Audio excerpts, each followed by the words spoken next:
Hello students, good morning to all. तो बच्चे आज हम पढ़ेंगे capacity of an isolated spherical conductor and principle of a capacitor. तो पहले हम बात करेंगे capacity of an isolated spherical conductor. देखिए बच्चे, मेरे पास मान लीजिए एक स्फेयर है, इसका सेंटर O है और रेडियस R है। मान लीजिए मैंने इस पर प्लस Q चार्ज दिया। अब ये चार्ज होगा बच्चे, ये इस पूरे स्फेयर की सरफेस पे यूनिफॉर्मली डिस्ट्रीब्यूट हो जाएगा, चाहे बच्चे वो स्फेयर होलो हो चाहे वो सॉलिड हो। क्योंकि मैंने पिछले लेक्चर्स में देखा है कि जब हम किसी कंडक्टर को, किसी स्फेरिकल कंडक्टर को चार्ज देते हैं तो वो चार्ज जो होता है, चाहे वो होलो हो स्फेयर चाहे वो सॉलिड हो, दोनों केस में चार्ज जो होता है बच्चा आपका, वो आपका यूनिफॉर्मली उसकी सरफेस पर डिस्ट्रीब्यूट हो जाता है। इसीलिए अगर हम बात करें जो पोटेंशियल होगा उसकी सरफेस की हर एक पॉइंट पे वो क्या होगा, सेम होगा। और अगर हम बात करें स्फेयर की, हम ये मान के चलते हैं कि जो स्फेयर है वो बच्चे आपका इस तरह से मान के चलते हैं कि उसका जो पूरा चार्ज है स्फेयर का, वो उसके सेंटर पे क्या है, कंसंट्रेटेड है। जैसे मैंने आपको बताया था, जैसे मास हम मान के चलते हैं किसी बॉडी का, वो एक पॉइंट पे कंसंट्रेटेड होता है जिसको हम कहते हैं सेंटर ऑफ मास। वैसे ही बच्चे हम इस पूरी बॉडी का जो पूरा मास, जो पूरा चार्ज है, सॉरी, वो चार्ज हम मान के चलेंगे इसके सेंटर पे क्या है, कंसंट्रेटेड है। जिसकी वजह से जो पोटेंशियल होगा इसकी हर एक सरफेस पे वो क्या होगा बच्चा आपका, सेम होगा। और वो होगा बच्चा आपका V equal to Q upon में 4 पाई एप्सिलॉन नॉट R। ये हमने पिछली क्लास में पढ़ रखा है, ठीक है अच्छे। तो V बराबर होगा Q अपॉन में 4 पाई एप्सिलॉन नॉट R होगा। अभी हमने देखा था कि बच्चे C बराबर होता है, कैपेसिटेंस बराबर होता है Q अपॉन में V। अगर मैं Q की वैल्यू यहाँ पुट कर दूँ बच्चे, तो आपका आएगा Q 4 pi epsilon not R upon में Q। ओके, तो बच्चे मैंने यहाँ पे क्या करा, यहाँ बच्चे मैंने V की वैल्यू पुट कर दी। एक्चुअली यहाँ पे मैंने क्या कर दिया बच्चे, V की वैल्यू पुट कर दी। V की वैल्यू पुट कर दी बच्चे। V बराबर क्या है, Q अपॉन में 4 पाई एप्सिलॉन नॉट R। तो V की वैल्यू Q नीचे और 4 पाई एप्सिलॉन नॉट R ऊपर आएगा। तो बच्चे Q से Q हो गया कैंसिल, तो C बराबर आ गया 4 पाई एप्सिलॉन नॉट R। तो बच्चे कैपेसिटेंस की जो वैल्यू है वो आपकी आ गई 4 पाई एप्सिलॉन नॉट R। इसका मतलब ये है कि एक स्फेरिकल जो कंडक्टर होगा उसका जो कैपेसिटेंस होगा बच्चे, वो आपका 4 पाई एप्सिलॉन नॉट R के बराबर होगा। यहाँ पे देखने वाली बात ये है बच्चे कि जो कैपेसिटेंस है वो डायरेक्टली प्रोपोर्शनल है बच्चे आपके R के। इसका मतलब ये है कि जैसे जैसे आपका बच्चे रेडियस इंक्रीज़ होगा, कैपेसिटेंस भी क्या होगा, इंक्रीज़ होगा। लार्ज अगर आपका रेडियस होगा स्फीयर का तो कैपेसिटेंस भी क्या होगा, ज़्यादा होगा। ओके, तो बच्चे नॉर्मली अभी तक हमने क्या देखा है कि कैपेसिटर बच्चे बेसिकली एक अरेंजमेंट, जिसमें हम दो कंडक्टर को आपस में अरेंज करते हैं, बीच में उसके एक इंसुलेटिंग मटेरियल लगाते हैं। तो यहाँ तो बच्चे हमने एक ही कंडक्टर लिया है। एक्चुअली हम स्फीयर के अंदर ये मान के चलते हैं कि जो दूसरा कंडक्टर है वो आपका इन्फिनिटी पे है। ओके, तो हम दूसरा कंडक्टर मान के चलते हैं कहाँ पे बच्चा, आपका इन्फिनिटी पे है। ओके, तो बच्चे अगर हम मान लीजिए कैपेसिटी ऑफ अर्थ निकालना चाहें, अर्थ की कैपेसिटी निकालना चाहें तो कितनी आएगी। तो कुछ नहीं करना बच्चा, आपको यहाँ पे बच्चे वैल्यूज पुट करनी है। जैसे मान लीजिए मैं यहाँ बात करूँ तो C बराबर 4 पाई एप्सिलॉन नॉट R है। अगर बात करूँ मैं रेडियस ऑफ अर्थ तो वो होता है 6400 किलोमीटर। ओके, 6400 किलोमीटर होता है। अगर इसको मैं मीटर में कन्वर्ट करूँ तो कुछ आपका 6.4 इंटू 10 की पावर 6 मीटर होगा। ये इसका रेडियस आ गया। अब बच्चे हम कुछ नहीं करेंगे, रेडियस यहाँ पे पुट कर देंगे। ओके, तो C की वैल्यू होती है 4 pi epsilon not R। 1 upon 4 pi epsilon not की वैल्यू क्या होती है, 9 इंटू 10 टू दी पावर 9। तो 4 पाई एप्सिलॉन नॉट की वैल्यू क्या होगी, 1 अपॉन में 9 इंटू 10 टू दी पावर 9 होगी। ओके, और R की वैल्यू क्या है, 6.4 इंटू 10 टू दी पावर 6। इसको सॉल्व करोगे बच्चे आपका तो अप्रॉक्सीमेट आपका 0.711 into 10 to the power -3 farad आएगा। इसको बच्चे अगर मैं और सिंपलीफाई करूँ, इस माइक्रो फैरेड में लिखना चाहूँ तो कुछ बच्चे मैं आपको ऐसे लिखूँगा 0. Into 10 to the power -3 into 10 to the power 6 को मैंने मल्टीप्लाई कर दिया। तो इससे मैं इसको क्या लिख दूंगा बच्चे, माइक्रो फैरेड। अब इसको कंबाइन कर दूंगा मैं, तो आपका आएगा ये 10 to the power minus plus minus क्या होगा बच्चा, आपका माइनस होगा, तो ये प्लस का 3 हो जाएगा। तो ये आपका आ गया इतना माइक्रो फैरेड। अगर बच्चे हम बात करें इसको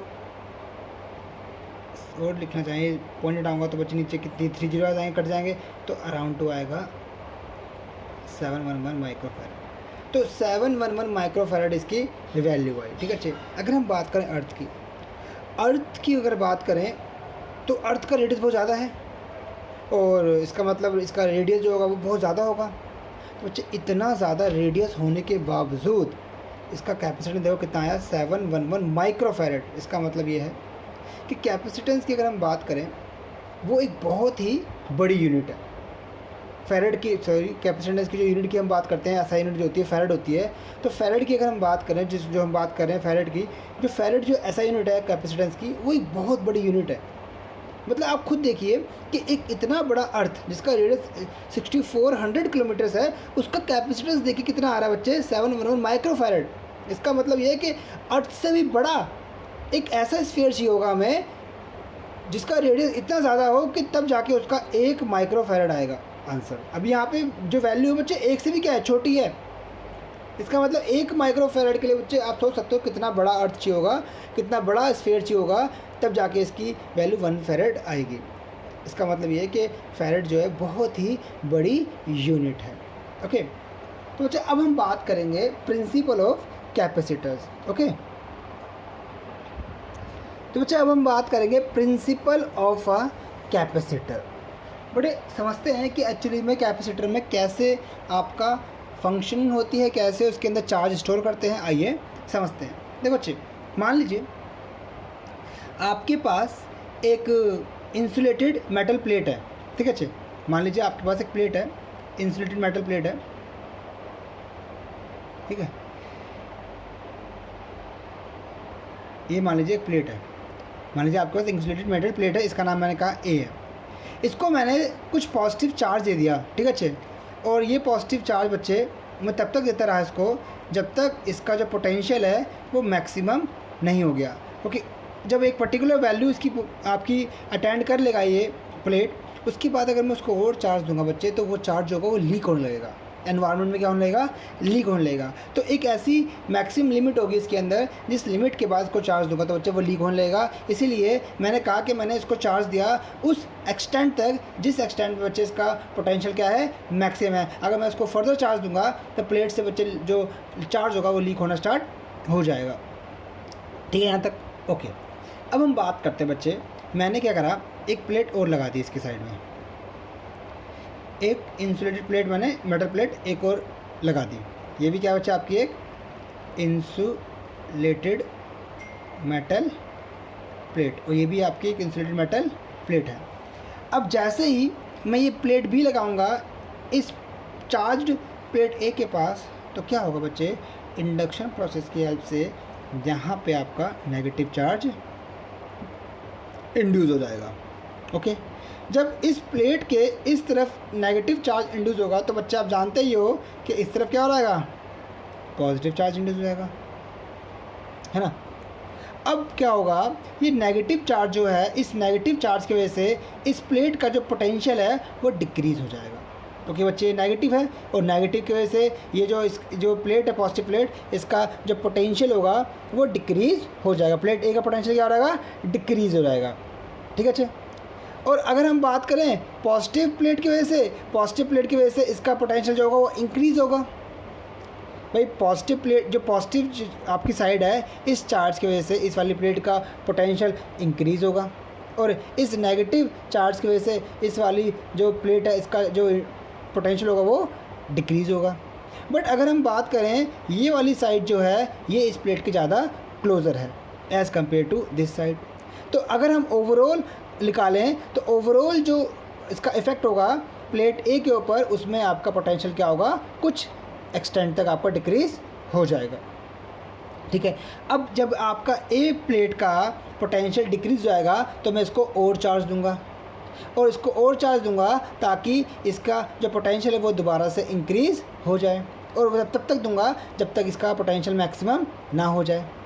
इससे ही हमने ये समझा कि बच्चे आपकी जो प्लेट ए है उसकी कैपेसिटी जो है वो इंक्रीज़ हो गई। मैंने एक प्लेट लेके आया, एक अनचार्ज प्लेट लेके आया, जब इसके आसपास एक अनचार्ज प्लेट लेके आया बी, तो बच्चे हुआ ये कि इस प्लेट ए की कैपेसिटी जो है वो इंक्रीज़ हो गई। क्यों हो गई, समझ में आपको आया? ओके, जब मैं प्लेट ए के पास प्लेट बी को लगाया तो नेगेटिव और पॉजिटिव चार्ज यहाँ पे आपका इंड्यूस हो गया। इस नेगेटिव की वजह से बच्चे आपका इसके पोटेंशियल क्या हो गया, डिक्रीज़ हो गया। जब इसका पोटेंशियल डिक्रीज़ होगा तो बच्चे मैं इस प्लेट के अंदर और चार्ज दे सकता हूँ, और तब तक दे सकता हूँ जब तक दोबारा से इसका पोटेंशियल मैक्सिमम ना हो जाए। यहाँ तक समझ में आया? इसका मतलब ये कि एक प्लेट को हम, एक अनचार्ज प्लेट को किसी चार्ज प्लेट के पास लेके आएँ तो बच्चे होगा ये कि उसकी जो कैपेसिटी होगी वो बढ़ जाएगी। यहाँ तक समझ में आया बच्चे? अच्छा ठीक है। अब मैंने क्या करा, इस प्लेट के इस साइड में मैंने अर्थिंग कर दी। अर्थिंग करने से क्या होगा, ये जो सिनेरियो है वो कुछ इस तरह से चेंज हो जाएगा।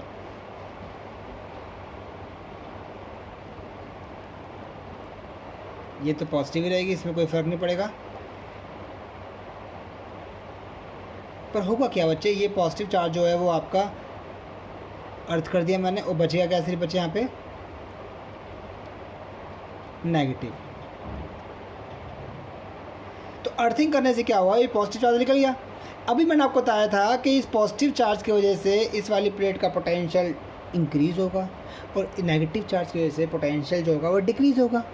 अब यहाँ तो सिर्फ बचा है नेगेटिव, नेगेटिव बचा है सिर्फ, इसका मतलब साफ बच्चे कि इस वाली प्लेट का जो पोटेंशियल होगा वो बच्चे बहुत ज़्यादा डिक्रीज़ हो जाएगा, क्योंकि यहाँ पे अब पॉजिटिव नहीं है, सिर्फ क्या है, नेगेटिव है। तो इस वाली प्लेट का जो बच्चे पोटेंशियल होगा वो और ज़्यादा डिक्रीज़ हो जाएगा। इसका मतलब ये है कि बच्चे इसका जो कैपेसिटी है वो और इंक्रीज़ हो जाएगी। तो बच्चे इसका मतलब हमने ये कंक्लूजन निकाला कि capacitance of an insulated conductor is increase considerably by bringing near it an uncharge earth conductor. कहने का मतलब ये है कि कैपेसिटेंस जो होता है किसी भी इंसुलेटेड कंडक्टर का, उसकी कैपेसिटी को मैं इंक्रीज़ कर सकता हूँ। कैसे? अगर मैं कोई अनचार्ज अर्थ कंडक्टर लेके आऊँ। अनचार्ज अर्थ कंडक्टर अगर मैं किसी भी चार्ज प्लेट के पास लेके आता हूँ तो मैं कह सकता हूँ कि उस कंडक्टर का जो कैपेसिटेंस है वो इंक्रीज़ हो जाएगा।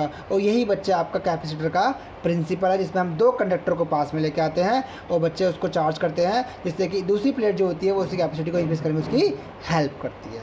तो इस तरह से बच्चे अब दो कंडक्टर को एक डाइइलेक्ट्रिक मीडियम से सेपरेट करते हैं और वो जाके बच्चे आपका कैपेसिटर या कंडेंसर बन जाता है। अगर हम बात करें अपने कंडक्टर की, अगर कंडक्टर आपके ऐसे प्लेट है तो अगर कंडक्टर प्लेट होंगे तो बच्चे उसे हम कहते हैं पैरेलल प्लेट कैपेसिटर। अगर बच्चे आपके कंडक्टर स्फेरिकल होंगे तो उसे हम बच्चे स्फेरिकल कंडक्टर स्फेरिकल कैपेसिटर कहते हैं। जैसे कि अभी हमने आज ही पढ़ा था स्फेरिकल कंडक्टर की कैपेसिटी के बारे में पढ़ा था, तो वो एक स्फेरिकल कैपेसिटर था। ठीक है चे। अगर मान लीजिए सिलेंड्रिकल होगा, जैसा कि आपने अपने फ़ैन में देखा होगा, फ़ैन में एक आपका सिलेंड्रिकल टाइप का एक आप कहते हो कंडेंसर है, वो कंडेंसर क्या होता है, कैपेसिटर होता है। तो वो क्या होता है बच्चा, आपका सिलेंड्रिकल कैपेसिटर होता है। ठीक है अच्छे। इसका सिंबल जो होता है कैपेसिटर का वो आपका कुछ दो पैरेलल लाइन की तरह हम इसको डिनोट करते हैं। ठीक है अच्छे। ये होता है बच्चा फिक्स कैपेसिटर। ठीक है अच्छे। एक होता है बच्चा आपका वेरिएबल कैपेसिटर, जिसको बच्चे हम कुछ इस तरह से डिनोट करते हैं। कुछ ये आप देख रहे हो, ये लाइन जो आ रही है ये बता रही है कि ये कैपेसिटर जो है इसका कैपेसिटेंस क्या है, फिक्स नहीं है, वो वेरिएबल है, वो आपका चेंज कर सकते हैं। ठीक है। जैसे कि आपका वेरिएबल रेजिस्टेंस होता है उसी प्रकार से वेरिएबल कैपेसिटर भी होता है। तो बच्चे आज हमने पढ़ा स्फेरिकल कैपेसिटर के बारे में और प्रिंसिपल ऑफ कैपेसिटर क्या होता है वो हमने पढ़ा।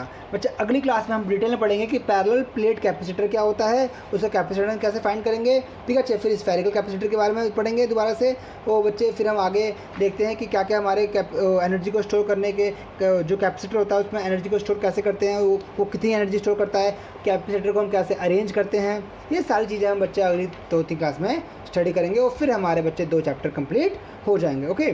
तो बच्चे आज के लिए बस इतना ही। Thank you.